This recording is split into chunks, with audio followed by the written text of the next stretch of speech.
Hello friends, mobile पाठशाला में आपका स्वागत है। दोस्तों, आज आप लोगों के बीच एक नए सेशन के साथ उपस्थित हूं मैं। और आज का सेशन दोस्तों लाइव नहीं है, आज का सेशन प्रीमियर है। तो आशा है कि इस सेशन से भी आप लोग बहुत ज्यादा लाभ प्राप्त करेंगे। ज्यादा से ज्यादा लोग इस सेशन से जुड़ें। और दोस्तों, जो लोग भी सेशन को देख रहे हैं, कृपया वो और लोगों को जोड़ने का प्रयास करें। तो फेसबुक के माध्यम से जो लोग भी इस प्रीमियर सेशन को देख रहे हैं दोस्तों, उनसे भी अनुरोध है, कृपया वो यूट्यूब के माध्यम से अवश्य जुड़ें। लिंक उन्हें कमेंट में प्राप्त हो जाएगा। चलिए दोस्तों, सेशन की तरफ आगे बढ़ते हैं। देखिए दोस्तों, पहला प्रश्न है, विश्व वन्य जीव कोष द्वारा प्रतीक के रूप में किस पशु को लिया गया है?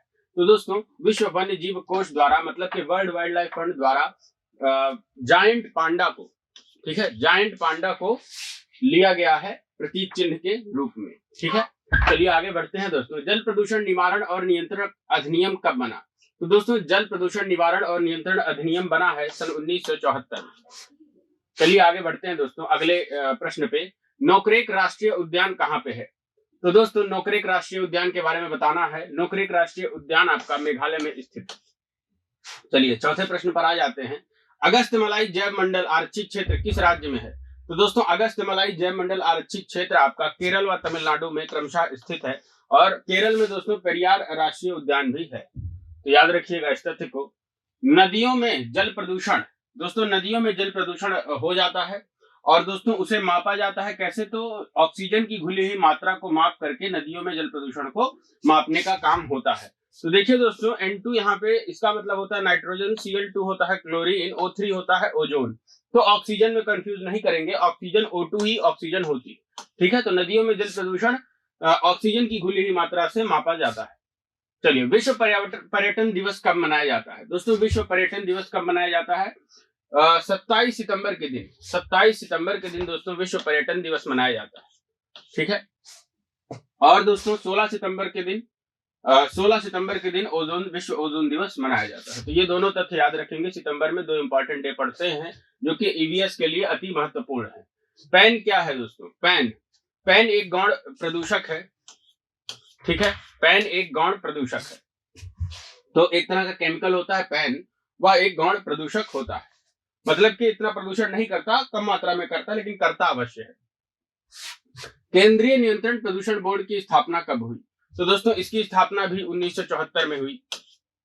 चलिए, किस कारण अम्ल वर्षा होती है यह बताना है आपको। किस कारण अम्ल वर्षा होती है? दोस्तों, SO2 और NO2 जब जा करके जल वाष्प से रिएक्शन करके H2SO4 और HNO3 नाम का एसिड बना लेते हैं, तो यही दोस्तों अम्ल वर्षा, अम्ल के रूप में पानी के साथ जमीन पर बरसता है और अम्ल वर्षा होती है। सर्वाधिक अम्ल वर्षा दोस्तों किस कंट्री में होती है? तो सर्वाधिक अम्ल वर्षा नॉर्वे में होती है। और नॉर्वे की राजधानी ओस्लो में अम्ल वर्षा से संबंधित दोस्तों उसकी निगरानी करने वाला एक ऑफिस भी बनाया गया है। चलिए, ओजोन बायोस्फीयर को बचाती है किससे? तो दोस्तों, ओजोन बायोस्फीयर को बचाती है अल्ट्रावायलेट किरणों से, यानी कि पराबैंगनी किरणों से। 11वें प्रश्न पर आ जाते हैं। पर्यावरण संरक्षण अधिनियम कब मनाया गया? कब मनाया गया? तो दोस्तों ये बताना है आपको, पर्यावरण संरक्षण अधिनियम कब बनाया गया। दोस्तों, पर्यावरण संरक्षण अधिनियम सन 1988 में बना। आगे बढ़ते हैं। मॉन्ट्रियल प्रोटोकॉल किस चीज से संबंधित है? दोस्तों, मॉन्ट्रियल प्रोटोकॉल किससे संबंधित है? माइक्रोसॉफ्ट से? बिल्कुल गलत। ओजोन परत संरक्षण से, मॉन्ट्रियल की आबादी से, या इनमें से कोई नहीं। दोस्तों, मॉन्ट्रियल प्रोटोकॉल ओजोन परत संरक्षण से बना। दोस्तों, एक होता है मॉन्ट्रियल प्रोटोकॉल और एक होता है मॉन्ट्रियक्स प्रोटोकॉल। तो दोस्तों, मॉन्ट्रियक्स प्रोटोकॉल में उन क्षेत्रों को रखा जाता है जिन क्षेत्रों उन आर्द्र भूमियों को रखा जाता है जिन आर्द्र भूमियों में लगातार मानव गतिविधियों की वजह से परिवर्तन आ रहा है। तो दोस्तों, ऐसी आर्द्र भूमियों को उसमें रखा जाता है। भारत में केवलादेव घना और लोकटक झील को मॉन्ट्रियक्स प्रोटोकॉल में रखा गया है। यह दोनों रामसर साइट्स भी हैं। निम्नलिखित में से किसको वैश्विक विरासत का वन माना जाता है? तो दोस्तों, पश्चिम बंगाल का जो सुंदरवन है उसे वैश्विक विरासत का वन माना जाता है, क्योंकि दोस्तों गंगा और ब्रह्मपुत्र नदी का डेल्टा ही सुंदरवन का निर्माण करता है। या सिर्फ भारत में ही नहीं बल्कि बांग्लादेश में भी क्रमशः स्थित है। और दोस्तों, यह विश्व का सबसे बड़ा नदीय डेल्टा है।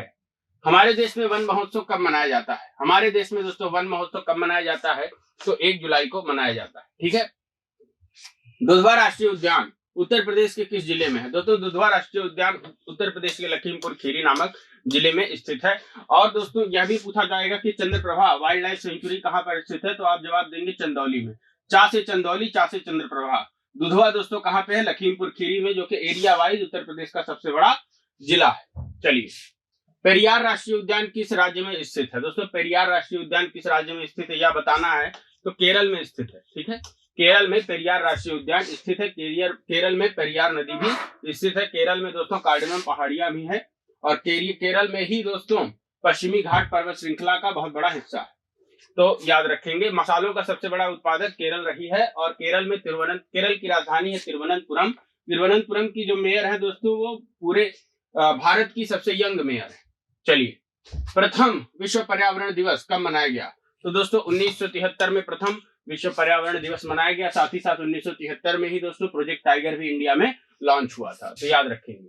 सुंदरवन में निम्न में से कौन सा वृक्ष सर्वाधिक पाया जाता है? दोस्तों सुंदरी पादप, जिसकी जड़ें दोस्तों जमीन से ऊपर उठी हुई होती है सांस लेने के लिए, क्योंकि पानी नीचे खारा होता है। तो इसलिए दोस्तों सुंदरवन में सुंदरी पादप सर्वाधिक पाया जाता है। इसे ही दोस्तों मैंग्रोव फॉरेस्ट भी कहते हैं। अगर मैंग्रोव नाम देकर के पूछा जाए तब भी आप सुंदरवन ही जवाब देंगे। तो सुंदरी पादप सर्वाधिक पाया जाता है सुंदरवन में। चलिए, निम्न में से कौन सा सागरीय राष्ट्रीय उद्यान है? भीतरकनिका, मानस, मन्नार की खाड़ी या सुंदरवन? दोस्तों मन्नार की खाड़ी क्या है? यह दोस्तों एक सागरीय राष्ट्रीय उद्यान है। ठीक है, चलिए, इबोला क्या है दोस्तों? इबोला अफ्रीका में काफी भारी मात्रा में फैला था, और चमगादड़ों से ही फैला दोस्तों। बैट जो फ्रूट वगैरह को जूठा कर देते थे, तो फलों से यह फैल रहा था। इबोला वायरस से फैलता है। चलिए, राष्ट्रीय पर्यावरण अभियांत्रिकी अनुसंधान संस्थान कहाँ स्थित है? तो दोस्तों राष्ट्रीय पर्यावरण अभियांत्रिकी अनुसंधान संस्थान दोस्तों नागपुर में स्थित है। अगर राष्ट्रीय वानिकी, ठीक है, राष्ट्रीय वन अनुसंधान केंद्र कहाँ पर स्थित है यह प्रश्न पूछा जाए तो वह देहरादून में स्थित है। चलिए, सारगैसो समुद्र का नाम किसके कारण पड़ा? दोस्तों सारगैसो समुद्र में सारगैसो नाम की शैवाल बहुत ज्यादा पाई जाती है, इसी वजह से इस समुद्र का नाम सारगैसो समुद्र पड़ा है। तो शैवाल सर्वाधिक पाई जाती है। ठीक है, निम्न में से ग्लोबल वार्मिंग के लिए उत्तरदायी कौन है? दोस्तों ग्लोबल वार्मिंग के लिए कौन सी गैस उत्तरदायी है? नाइट्रोजन 78% है वायुमंडल में, और यह दोस्तों ग्लोबल वार्मिंग के लिए नहीं उत्तरदायी है। कैडमियम दोस्तों कोई गैस नहीं है, ना कि सिलिका कोई गैस है। तो यह दोस्तों वायुमंडल में प्रदूषण नहीं करेगी, अगर करेगी भी तो दोस्तों भूमि में प्रदूषण करेगी। तो CO2 वह गैस है दोस्तों जो ग्लोबल वार्मिंग के लिए उत्तरदायी है सर्वाधिक। ग्रेट हिमालय राष्ट्रीय पार्क, जिसे यूनेस्को ने विश्व धरोहर स्थल के रूप में घोषित किया है, किस प्रदेश में है? दोस्तों वह हिमाचल प्रदेश में है, ग्रेट हिमालय राष्ट्रीय पार्क। और दोस्तों अगर बायोस्फीयर रिजर्व की बात की जाए तो देश में 18 बायोस्फीयर रिजर्व है, तो यह भी याद रखिएगा। चलिए, किस कारण स्टोन कैंसर होता है? अम्ल वर्षा के कारण दोस्तों स्टोन कैंसर होता है। अम्ल वर्षा से दोस्तों जल प्रदूषित हो जाता है, और यही अम्ल, सल्फर का अम्ल दोस्तों जब हमारे शरीर में पहुंचता है तो गुर्दे दोस्तों सही से हमारे खून को छान नहीं पाते, और एक तरह से सॉलिड रेजिड्यू के रूप में स्टोन कैंसर बन जाता है। ठीक है, चलिए, विश्व पृथ्वी दिवस कब मनाया जाता है? दोस्तों सबको पता होना चाहिए, विश्व पृथ्वी दिवस 22 अप्रैल को मनाया जाता है। विश्व पर्यावरण दिवस दोस्तों 5 जून को मनाया जाता है। ठीक है, और दोस्तों 21 मार्च को विश्व वानिकी दिवस मनाया जाता है। भारत में नई वन नीति कब बनी? दोस्तों भारत में नई वन नीति कब बनी, इसका जवाब देना है 1986 में भारत में नई वन नीति बनी। चलिए, अगले प्रश्न पर आते हैं। भारत में चंदन की लकड़ी के सर्वाधिक वन किस राज्य में पाए जाते हैं? दोस्तों चंदन अकेले उग नहीं सकता, यह हमेशा जंगल में ही उगता है। यह दोस्तों क्योंकि इसको जिन तत्वों की जरूरत होती है वह विभिन्न पेड़ों की जड़ों से ये प्राप्त करता है, तो अकेले दोस्तों ये इसका अस्तित्व नहीं हो सकता। तो इसीलिए दोस्तों यह वनों में ही लगाया जाता है, या अगर इसकी कोई खेती भी कर रहा है, चंदन लगाना चाह रहा है, तो साथ में उसको एक अन्य पेड़ भी लगाना पड़ेगा। तो दोस्तों सर्वाधिक चंदन के पेड़ कर्नाटक में, ठीक है, और दूसरे नंबर पर बाघों की सबसे बड़ी आबादी भी कर्नाटक में है, फलों का सबसे बड़ा उत्पादक भी कर्नाटक है। किसी खाद्य श्रृंखला के प्राथमिक उपभोक्ता दोस्तों कौन होते हैं? शाकाहारी होते हैं, जो कि उत्पादकों का भक्षण करते हैं। ठीक है, द्वितीयक उपभोक्ता दोस्तों मांसाहारी होते हैं, जो शाकाहारियों का भक्षण करते हैं। चलिए, रेड डेटा बुक क्या है? दोस्तों रेड डेटा बुक के बारे में बार बार बताया गया, संकटापन्न पादप और जीव जंतुओं से संबंधित ये किताब है। चलिए, निम्न में से कौन सी धातु इटाई रोग पैदा करती है? तो यह दोस्तों आपको बताना है कौन सी धातु इटाई रोग पैदा करती है। तो कैडमियम वह धातु है जो इटाई रोग पैदा करती है। निम्नलिखित में मीथेन का स्रोत क्या है? दोस्तों मीथेन गैस जो है बहुत ज्यादा चीजें सड़ने से उत्पन्न होती है, पशुपालन से उत्पन्न होती है। तो दोस्तों देखिए धान के खेत में लगातार पानी लगा रहता है जिसकी वजह से सड़न पैदा होती है और मीथेन गैस बनती है। तो धान के खेत दोस्तों मीथेन का एक स्रोत है। निम्न में से कौन सी एक ग्रीन हाउस गैस है? यह बताना है। नाइट्रिक ऑक्साइड, सल्फर डाइऑक्साइड, इनमें से कोई नहीं, या नाइट्रस ऑक्साइड। तो यह बताना है दोस्तों। SO2 एक ग्रीन हाउस गैस, वैसे तो दोस्तों गौण ग्रीन हाउस गैस है सल्फर डाइऑक्साइड। नाइट्रिक ऑक्साइड दोस्तों एक डायरेक्ट ग्रीन हाउस गैस है। चलिए, विश्व वानिकी दिवस कब मनाया जाता है? पीछे बताया गया 21 मार्च को दोस्तों विश्व वानिकी दिवस मनाया जाता है। शीतकाल में कहां साइबेरियन सारस दिखाई देते हैं? दोस्तों जो मॉन्ट्रियक्स रिकॉर्ड में जो रामसर साइट सम्मिलित है उसी रामसर साइट में से एक में दोस्तों साइबेरियन सारस दिखाई देते हैं। तो वह दोस्तों है केवलादेव घना, या इसका नाम भरतपुर पक्षी विहार भी है। यह स्थान दोस्तों राजस्थान में स्थित है। चलिए, विश्व मरुस्थलीकरण रोकथाम दिवस कब मनाया जाता है? तो दोस्तों विश्व मरुस्थलीकरण रोकथाम दिवस 1 जुलाई को मनाया जाता है। केबुल लामजाओ राष्ट्रीय उद्यान कहाँ स्थित है? दोस्तों केबुल लामजाओ राष्ट्रीय उद्यान लोकटक झील के ऊपर स्थित है। यह एकमात्र तैरता हुआ राष्ट्रीय उद्यान है और यह दोस्तों मणिपुर में स्थित है, क्योंकि लोकटक झील भी मणिपुर में स्थित है। लोकटक झील दोस्तों पूर्वोत्तर भारत की सबसे बड़ी झील है। चलिए, भारत का सबसे बड़ा राष्ट्रीय उद्यान कौन सा है? मानस, हेमिस, कान्हा, किसली या जिम कॉर्बेट? हेमिस दोस्तों सबसे बड़ा राष्ट्रीय उद्यान है और इस 4400 किलोमीटर स्क्वायर इसका पूरा एरिया है। और सबसे छोटा है साउथ बटन, सबसे पुराना है जिम कॉर्बेट। भारतीय वन सर्वेक्षण विभाग की स्थापना कब हुई? तो दोस्तों भारतीय वन सर्वेक्षण विभाग की स्थापना 1972 में हुई। चलिए आगे बढ़ते हैं। ओजोन परत में विशाल छिद्र कहां पर देखा गया?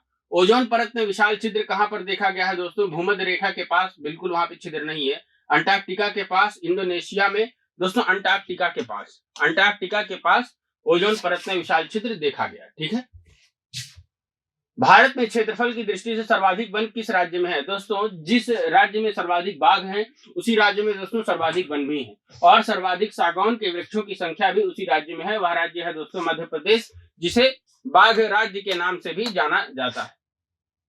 फॉरेस्ट रिसर्च इंस्टीट्यूट कहां पे है? तो दोस्तों देखिए फॉरेस्ट रिसर्च इंस्टीट्यूट देहरादून में है। लाइकेन पार्क भी देहरादून में है। और देहरादून दोस्तों राजधानी है उत्तराखंड की। गैरसेट वहां की समर कैपिटल है। चलिए, ब्राउन एयर का संबंध किससे है?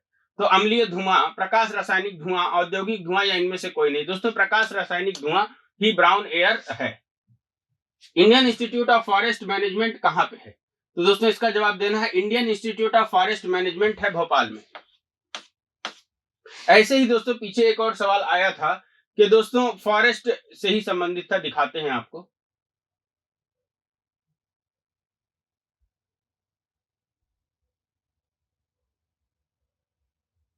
ये देखिए, राष्ट्रीय पर्यावरण अभियांत्रिकी अनुसंधान संस्थान, तो यह दोस्तों नागपुर में है, जबकि भोपाल में दोस्तों और एक वन अनुसंधान केंद्र है वह दोस्तों देहरादून में है। लेकिन ये वाला जो प्रश्न है इसमें जवाब होगा Bhopal, Indian institute of forest management Bhopal. चलिए, भारत में जल प्रदूषण निवारण और नियंत्रण कानून कब बना? तो दोस्तों यह बना 1974 में। याद रखिएगा, जल प्रदूषण निवारण और नियंत्रण कानून कब बना? 1974 में। वन महोत्सव के जनक कौन है? दोस्तों वन महोत्सव के जनक कौन है? के.एम. मुंशी, सुंदरलाल बहुगुणा, स्वामीनाथन या के.एम. मलिक? दोस्तों के.एम. मुंशी इसके जनक है वन महोत्सव के। और दोस्तों चिपको आंदोलन किसने शुरू किया? तो सुंदरलाल बहुगुणा ने शुरू किया। साथ ही साथ मेधा पाटकर ने दोस्तों नर्मदा बचाओ आंदोलन शुरू किया था। एम.एस. स्वामीनाथन का दोस्तों संबंध है हरित क्रांति से। पर्यावरण आयोजन के साथ मूलतः कौन सा संबंध संगठन है? ठीक है, पर्यावरण आयोजन के साथ मूलतः संबंधित संगठन कौन सा है? इसरो दोस्तों स्पेस रिसर्च ऑर्गेनाइजेशन है। नीरी दोस्तों, नीरी या जो ऑर्गेनाइजेशन है यही पर्यावरण आयोजन के साथ मूलतः संबंधित संगठन है। सबसे मुख्य वायु प्रदूषक इसमें से कौन सा है? तो दोस्तों कार्बन मोनोऑक्साइड पर्यावरण प्रदूषण तो करता है, लेकिन यह एक ग्रीन हाउस गैस नहीं है। सबसे मुख्य दोस्तों, सबसे ज्यादा जिसका रिसाव होता है वो कार्बन डाइऑक्साइड है, जो कि दोस्तों ग्लोबल वार्मिंग के लिए उत्तरदायी है। चलिए, विश्व टाइगर दिवस दोस्तों कब मनाया जाता है?